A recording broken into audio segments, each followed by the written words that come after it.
Welcome to the Mediacasters with your business besties, Karina Belizzi and Julie Loken. In every episode, you'll get behind-the-scenes access to experts who share their struggles and successes in podcasting, publishing, and presenting. So grab a pen, grab your bestie, and kick it with Karina and Jules. And that's it. We're live. Oh, hi.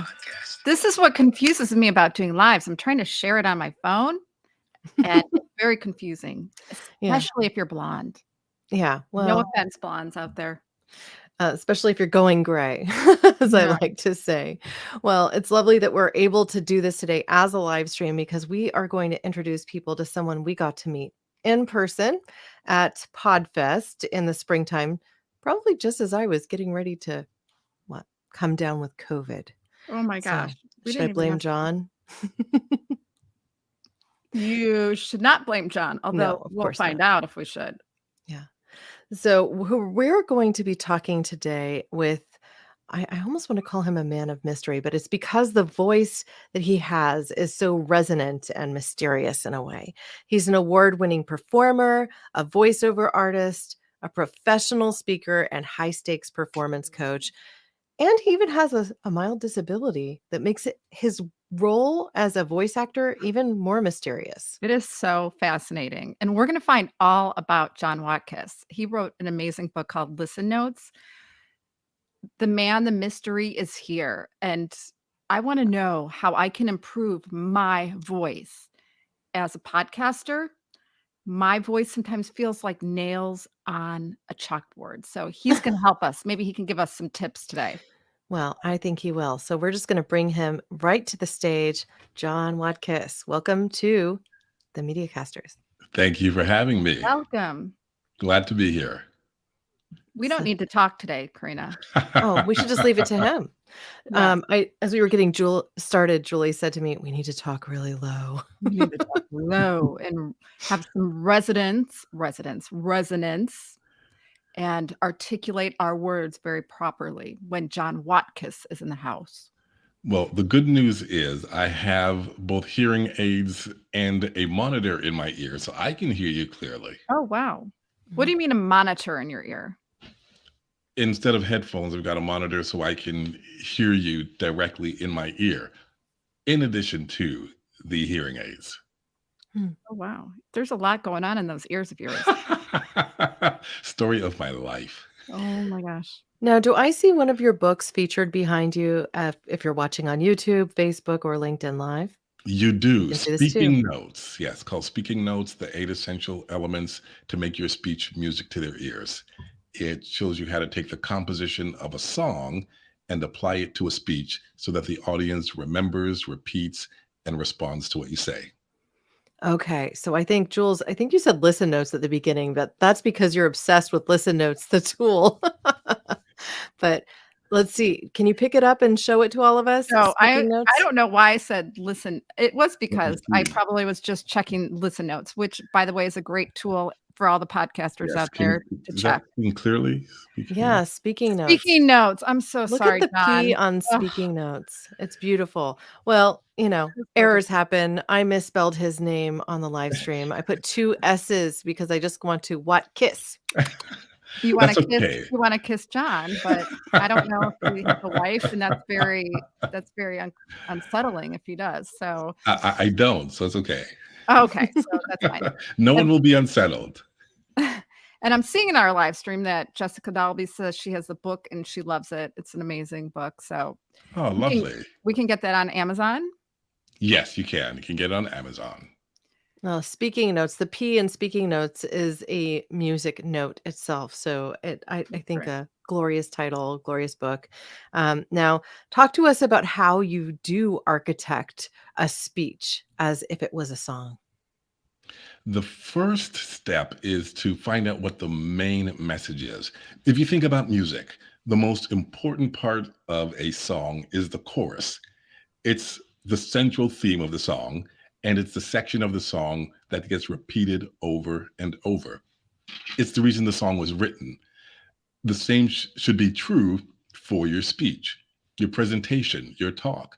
What's the main reason? What's the chorus? What are you going to repeat over and over that people walk away remembering? That's the first key. Mhm. One quick example of that, Martin Luther King in the I Have a Dream speech. Mhm. If you were to listen to it all the way through, 17 minutes, over 30 times, Dr. King uses the words freedom, liberty, or free because the chorus of the I Have a Dream speech is freedom. Hmm. So you want to make sure that, like a song, you have a chorus that when someone walks away and someone else says to them, what did John talk about? What did Julie talk about? What did Karina talk about? In one word, phrase, or sentence, it can be summed up quickly. That's your chorus. Wow. Well, I think I've heard many, but I wouldn't have understood the chorus to be freedom. I would have thought it was the I have a dream that you hear over and over as kind of the title of the speech, so to speak, right? And that is the hook, which is the part of the song that catches us. So if we go back to music, you think about Sweet Caroline, right? So I say, Okay, I'm gonna start singing Sweet it. Caroline. Boom, Bum, boom, bum, boom. bum. Exactly. Good times never seem so bad. Good. Good. Good. See, but I know bop bop bom is coming up once I say Sweet Caroline. Why? It's the hook. It's the part that stays in your mind. Yeah, there's a song, Lady Marmalade. Voulez-vous coucher avec Avec moi moi ce ce soir? soir. People sing that part of the song. It's The the only hook. French I know, by the way, John. Exactly. Even if you don't know French, you know that part of the song. It's the hook that we remember.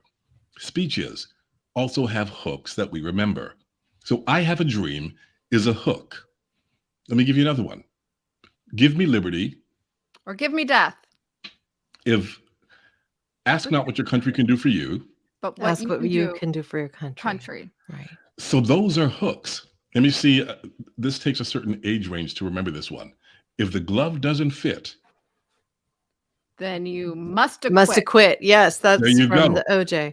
I mean, you brought up Exactly. something Franklin Delano Roosevelt said like 100 years ago, but the OJ Simpson case is a lot more in modern. More recent. So, Yeah. and this is what happens when we hear a hook, it gets repeated. Most importantly, it stays in our mind. Mhm. And so, in addition to the chorus, just like I Have a Dream, you have a hook that you can say, and then there was this moment when he said, and you bring up Mhm. that one part that struck you, just like you do with that song. And there are different ways to construct a hook, some based on emotions, some on rhyming schemes, some in the number of phrases that you use. So it is possible to consciously and purposely put together a hook that people remember. How can we be a hooker? The word is sex worker. No, I mean like a hooker. Like not I okay. just- And I said that on purpose as a joke, but people listening will remember that me saying, "How can we be a hooker?" But how can we harness the hook? you just created one. Right. It's purposeful. I actually thought about that before I said it. It was intentional, and It as was all of your intentional. speaking should be. Let me give you one more. George Bush said these words: "Read my lips." No more taxes. So why do we remember that?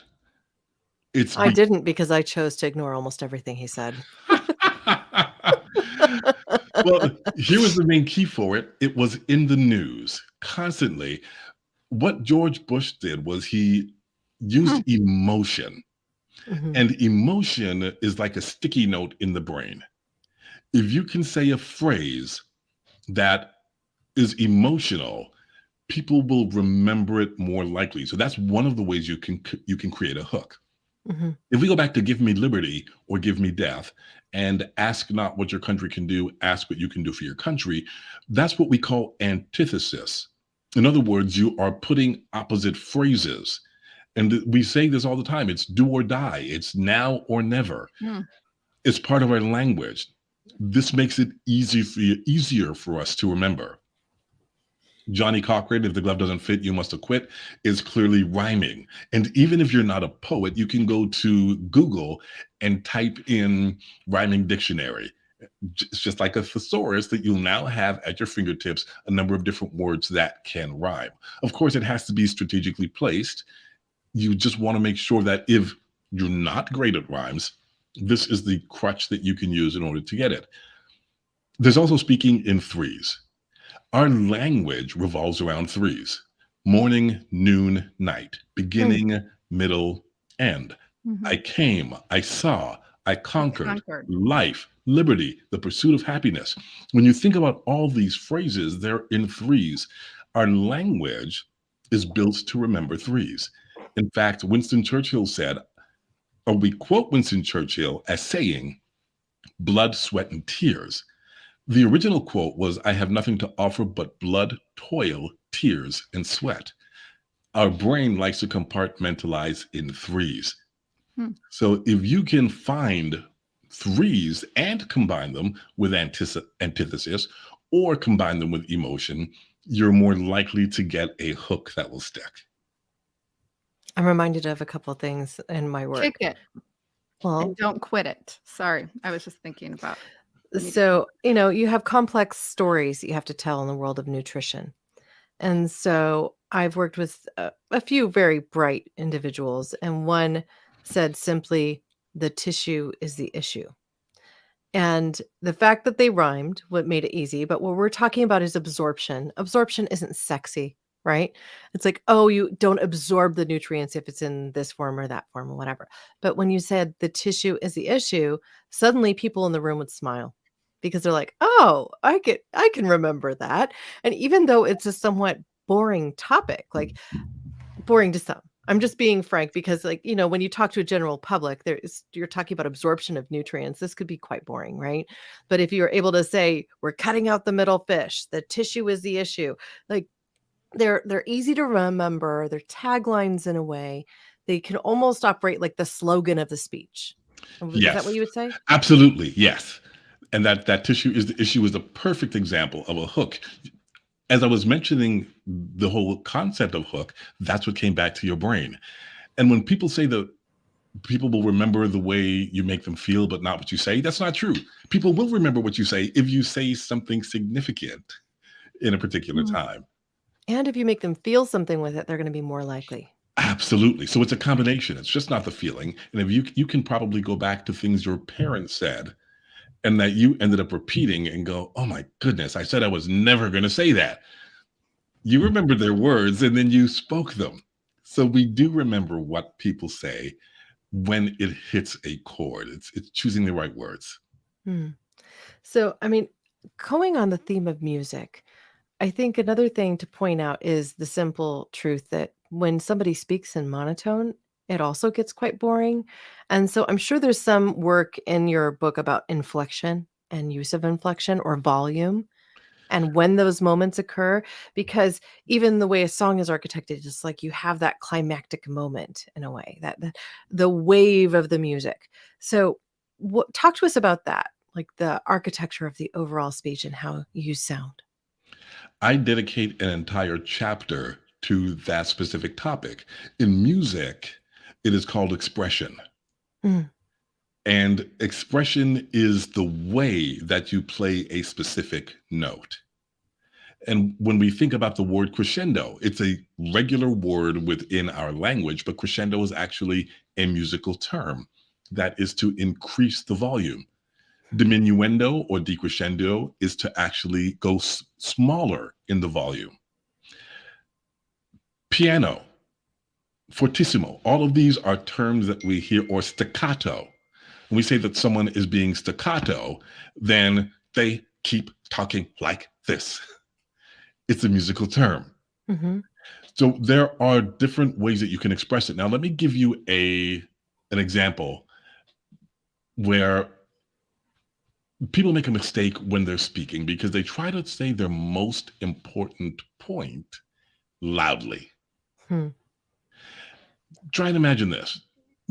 You walk into a room, you've got something juicy to say, and then you go, I've got a secret.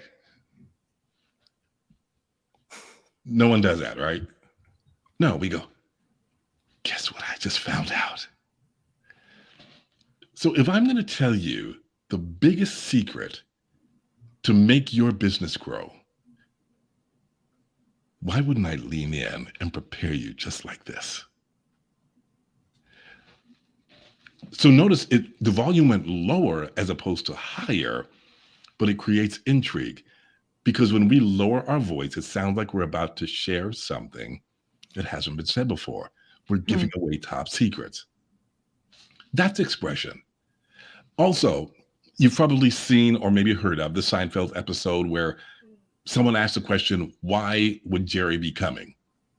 And it's putting the emphasis on one word versus the other changed the meaning. That's one way of changing the tone.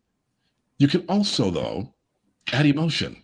So, for example, I have done a video that's somewhere on my social media where I use the word sorry and I say it a few different ways. I remember that one. I saw it on TikTok. Yes, I yes. did. You said sorry like 6 or 7 different ways. Yeah. Mhm. So it could be sorry. You know you're not sorry, or sorry. Oh, I like that one. You still know you're not sorry, but how many times do we say a word based on the emotion? That's what people pick up. Mhm. If your words and your emotions are not congruent, they're going to believe the emotions. So, yes, you can emphasize one word or another. More importantly, what do you want people to feel when you speak? If you add the level of emotion, that will change your tone. Now, I've also had really expert presenters incorporate physical theatrics into their presentations, even doing something as dramatic as doing basically a box jump onto the desk or the podium in front of them, like literally. So how do you when you're talking to someone who's a very polished public speaker who's had a lot of experience do this, um, how do you advise them to even polish it just one level more? It really depends on the person themselves and where they are weak or strong. For some, it is too much movement. Mm, If you go to Toastmasters, they will tell you that you need to move all over the stage. I rarely moved because when I worked with directors professionally on stage, they would always say, why did you just go there? In other words, what was your motivation for moving across the room? You had to have a motivation for changing your direction or changing your position. And when you are on stage, you want to make sure that you're in the right place. So you talked about this person doing a box jump. Again, depending on their level of knowledge when it comes to the stage, if they're looking at history, where do they stand when they're talking about the past? Where do they stand when they're talking about a future event? Do they know how to use an imaginary prop? Because if you were to take an improv class, what you learn is once you set up an imaginary prop somewhere on the stage, you don't walk over it. That is mhm, now literally in the spot on the stage, and people remember that. So you don't cross over those areas. There are a number of different methods. I, for the most part, stand in one spot and gesture with my hands, and then any movement seems like a lot of movement, which makes it more impactful. right, so that's what they advise on TED, right? Like, the TED Talks, you have that red dot you're supposed to stand within. So you have a set area of the stage, so to speak, where people know to expect you. And if you were to step outside of that, it would be disruptive, and it should have intention. Absolutely. Yes. It should be, you use the right word. The intention is there. There's a reason behind it, as opposed to walking back and forth, which most people do because they either have energy that they weren't able to release prior to speaking, or they haven't grounded themselves in order to speak. Hmm.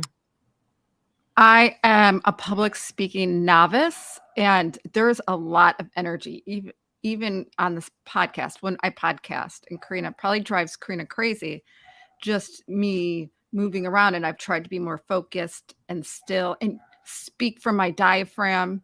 But what is the best tip? You did mention Toastmasters. I'm not sure if everybody knows what Toastmasters is or doing improv classes. What is your best tip?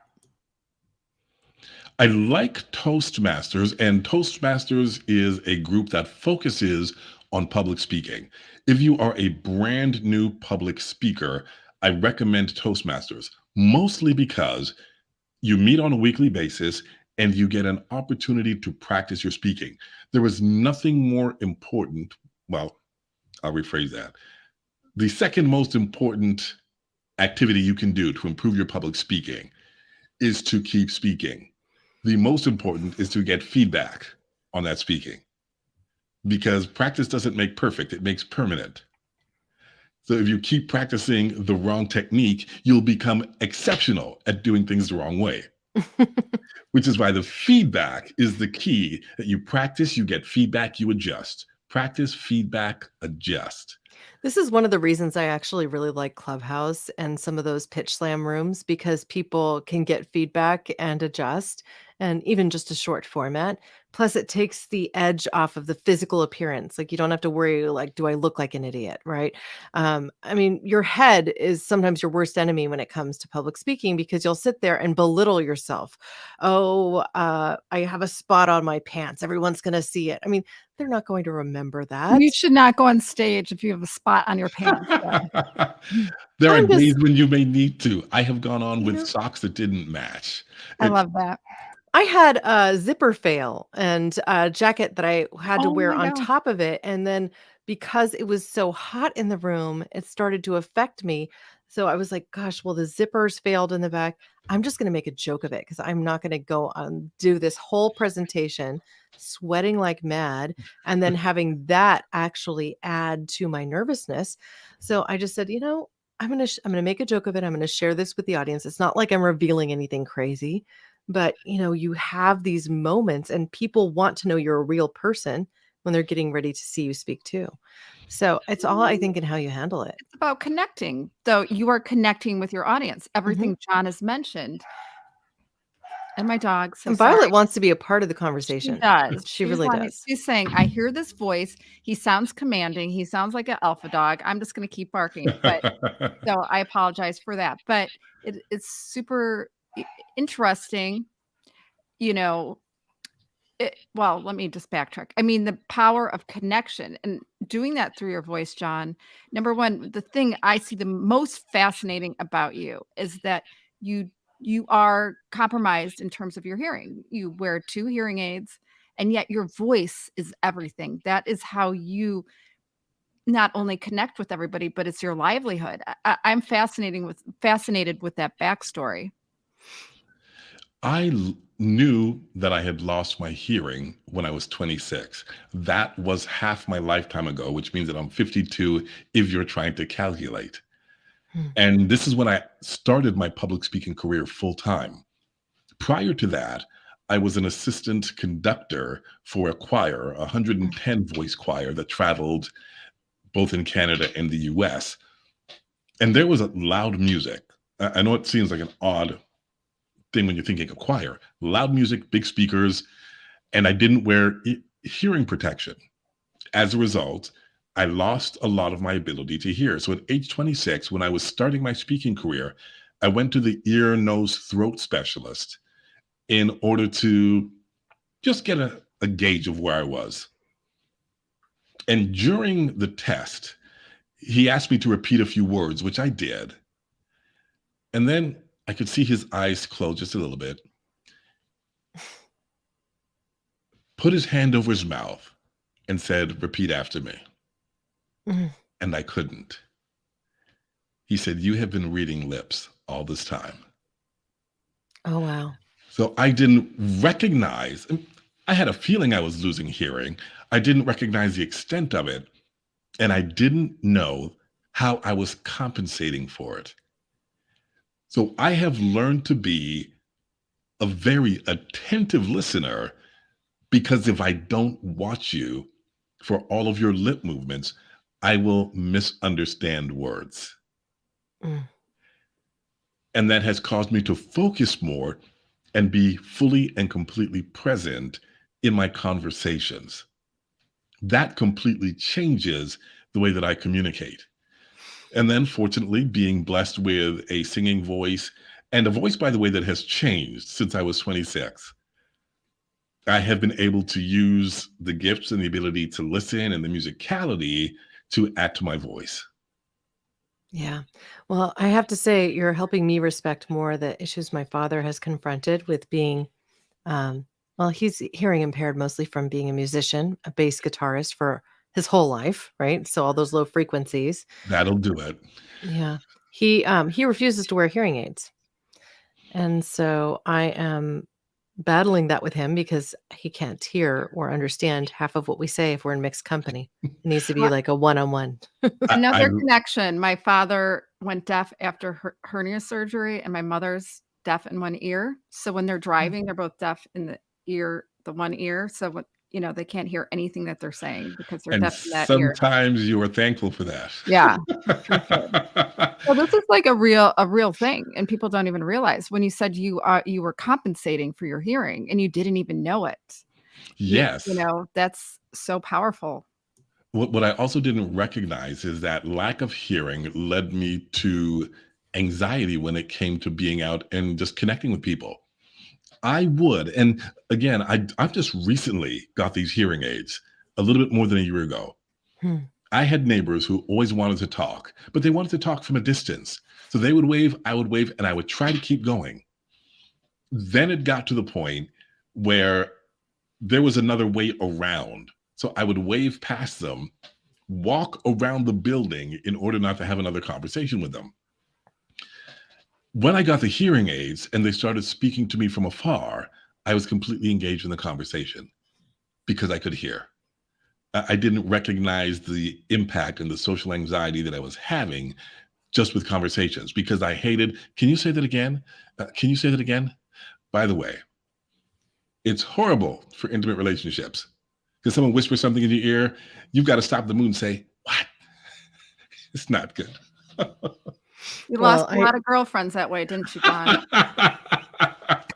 I'm reminded of one dinner in Palo Alto with my father and my older sister and her husband at the time, in which she was trying to have a conversation with him. And it was a Buca de Beppo's. So anybody who's ever been to a Buca de Beppo's knows it's loud. Like that's just one of the things about that restaurant. And he just kept going, what? What? Leaning in. And she said this about her now ex-husband. Why can't you do what he does and just nod and smile?